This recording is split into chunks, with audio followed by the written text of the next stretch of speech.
მოგესალმებით. მოგესალმებით თურმედან. დღეს ჰანტავირუსზე ვისაუბრებთ. უხილავ სტუმარზე ბნელი ადგილებიდან. ბავშვებო, იცით თუ არა რომ ბუნებაში არსებობენ ძალიან პატარა მიკრობები, რომლებსაც ვირუსები ჰქვია.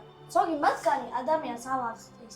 დღეს ერთ უცნაურ ვირუსზე, ჰანტავირუსზე მოგიყვებით. ჰანტავირუსი ძირითადად პატარა მღრღნელებთან, მაგალითად თაგვებთან ცხოვრობს. თავად თაგვები ხშირად არ ავადდებიან, მაგრამ ვირუსი შეიძლება მათ ბეწვზე, ნეწყვში ან იმ ადგილებში იყოს, სადაც ისინი ცხოვრობენ.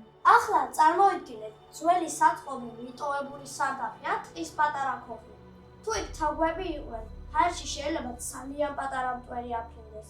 ზოგჯერ სწორედ ამ მტვერში შეიძლება ვირუსებიც იმალებოდეს. მაგრამ ნუ შეგეშინდებათ.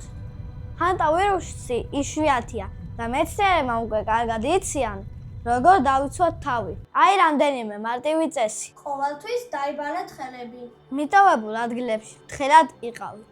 ძალიან მტვრიან ადგილას უფროსებთან ერთად გაწმენდისას ჯობია ნიღაბი ამარგოთ. და რაც მთავარია, არასდროს შეეხოთ გარეულ თაგვებს. თუ ადამიანი ჰანტავირუსით დაავად გახდა, შეიძლება დაიწყოს სიცხე, სისუსტე, კუნთების ტკივილი და ზოგჯერ სუნთქვაც გაუჭირდეს. ამიტომ ექიმები ამბობენ, სისუფთავე და სიფრთხილე საუკეთესო დაცვაა.